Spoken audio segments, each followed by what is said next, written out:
okay? So I just wanted to single out this element of cortisol. So as a woman over 40, this is something that is a cause of freak out on the internet. And so I wanted to share why, and also why it doesn't have to be, because it's not for every one of us, myself included. So when estrogen lowers and becomes more sporadic in terms of its presence in our body, it's a concern regarding cortisol, because estrogen has buffered cortisol all along.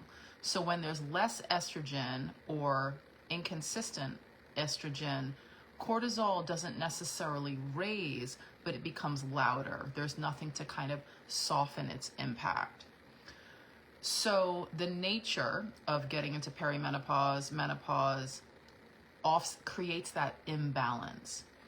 Cortisol is a stress hormone. Cortisol is a catabolic hormone. It breaks muscle down. So all of the panic around protein, around eating often, this is in response to cortisol levels, which are now more dominant, really. They're not bigger, they're just more dominant.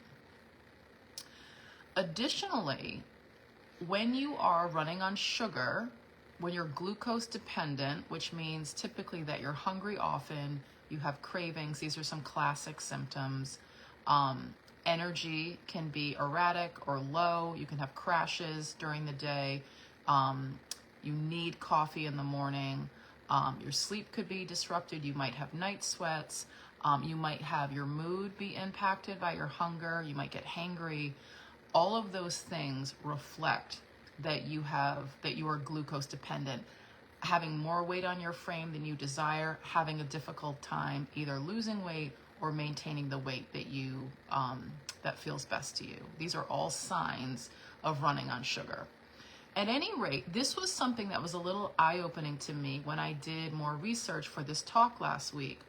So when we are running on sugar, which is the bulk of the planet, essentially, when we need fuel, a way that the body can get more of it is to simply raise cortisol.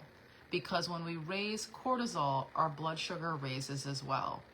Cortisol is a stress hormone. And the thing that's really important to know about that is, first of all, to digest the fact that our body is logical. It does things because it needs it, it makes sense to do, and potentially this is the most efficient way to get it. So, a stress hormone, adrenaline, cortisol, these are things that essentially they prepare us to handle a situation. So typically, more primal stress was based on something that could actually hurt us, right? We need to fight, we need to flee, we need energy to be able to move or act quickly. Cortisol helps us out in this fashion. And this is an aside. I didn't talk about this in my talk. If you ever feel stressed, a really useful way to get that cortisol out of your system and not storing belly fat, which is what it does, is to move, okay? And so basically that will use up that blood sugar. But anyway, in addition to, I didn't say this, the tendency of cortisol to increase visceral fat, which is damaging, which is health compromising, which creates a more insulin resistant environment. What that means is it's easier to gain weight, it's harder to lose it. In addition to that, when the body that is glucose dependent, all of the characteristics I said, frequent hunger, cravings, energetic dips or crashes in the day, mood being influenced by being hungry, sleep that can be disrupted, and definitely having night sweats, needing coffee, challenges with weight loss and maintenance at your desired level. At any rate, when we're running on sugar and the body needs energy, it will kind of press the cortisol button, which raises blood sugar. So you get energy. But the thing that's messed up about that is that your body is raising a stress hormone voluntarily to get the energy that you need. So that puts you in a more like stressed environment, which is negative for belly fat in terms of increasing it, negative for muscle breakdown because cortisol is catabolic, and then it's certainly negative for your hunger. It'll raise hunger, and it's negative for your nervous system. So you'll be in a more agitated, stressed out state if cortisol is typically high. And there are more things that this stress hormone does. Stress is like the worst. Like you actually can't get around stress regarding health. Like nothing trumps stress. Anyway, but that is not how it has to be. So the urgency to like eat 30 grams of protein within 30 minutes of waking, that's to not break muscle down. But the deal is, if you are not running on sugar, you do not have to be in this crazy loop. So the alternative is to run on fat. When you run on fat, your body produces ketones. Carbohydrates break down to glucose. Triglycerides break down, fat breaks down to ketones. Our brain loves ketones for energy.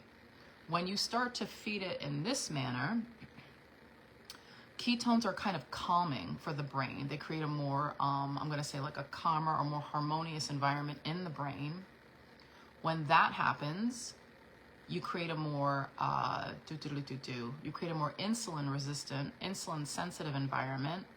It's easier for you to lose weight, harder for you to gain it. It increases fat burning. The more fat you are burning, the more ketones you're creating, the healthier and happier your brain is, the lower the cortisol is. So it's like you create this loop in the other direction, reducing belly fat, increasing insulin sensitivity, increasing fat burning, making the brain a happy thing, reducing cortisol. So I just wanted to mention this for the millions of women who are being kind of pushed to do particular things. Yay to eating more protein, yes to doing resistance work, please, but not from this panic state. And also the reason why there's a push to eat upon waking, to eat 30 grams of protein, is because of this concern about cortisol. But the deal is, that's not how it has to be. And so if this beneficial loop is desirable for you to have a spiral in a direction that makes you feel calmer, that ensures that you have plenty of energy, that makes weight loss easier, that reduces belly fat, that keeps cortisol out of your system, that gives, like, if you want that loop, that is very possible. Anyway, should you wish to know more about that, please be in touch. And should you wish to hear this whole talk, Stuck in Storage, why losing fat after 40, why losing weight after 40 is harder, just leave a comment or be in touch. All right, happy to share it. That's it. Hope that was amazing. And I hope everyone enjoyed this day. I did.